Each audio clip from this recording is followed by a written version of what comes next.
তো কিছুদিন ধরে একটা জিনিস নোটিস করছি, ফেসবুক বা ইনস্টাগ্রাম খুলে ফেললেই লাল শাড়ি পরা কিছু মেয়েরা ছবি ছাড়ছে। আমি ভাবি হঠাৎ কি হলো এদের আবার? সবাই একই রকম দেখতে, শুধু মুখগুলো আলাদা। একই রকম কিন্তু দেখতে সবাইকে, মুখগুলো শুধু আলাদা। আমি ভাবলাম এটা আবার কোন ভাইরাল, কোন ট্রেন্ডিং চলছে। খোঁজ নিয়ে দেখলাম যে এটা হচ্ছে এর একটা কামাল। হ্যাঁ, তো দেখতে কিন্তু খুবই ভালো লাগছিল, সবাইকে কিউট কিউট। তো সেই উদ্দেশ্যে কিছু কথা বলছি। তো বোনরা বা দিদিরা যারা হয়তো আমার ভিডিও দেখছো, তো ভিডিওটা কমপ্লিট করে দেখে গিয়েও।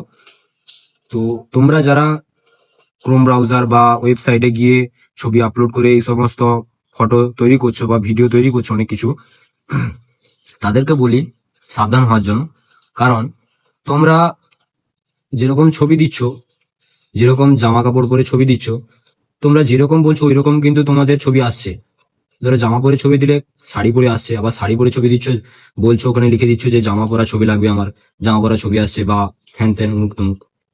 তো এআই কিন্তু তোমাদের ছবিটাকে চেঞ্জ করে দিচ্ছে। এর মানে বুঝতে পারছো তোমরা কিছু? তোমরা যে ছবিটা আপলোড করছো ওই ছবিটা ওরা কিন্তু ডিলিট করছে না।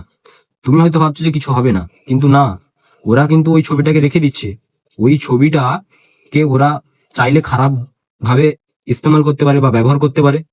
তো তোমরা এই বিষয়ে সাবধান হও এবং এরকম আর ছবি আপলোড না করে এরকম ফটো তৈরি করো না।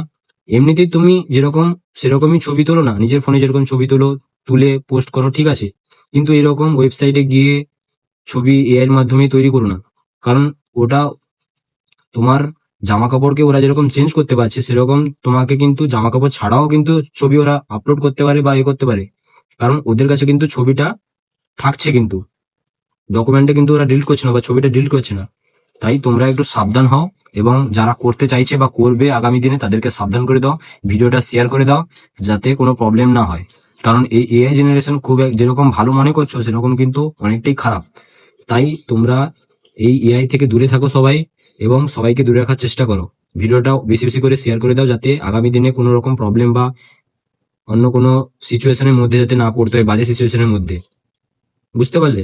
ভিডিওটা সম্পূর্ণ দেখার জন্য অনেক অসংখ্য ধন্যবাদ, এবং লাইক শেয়ার করে দাও সবাই।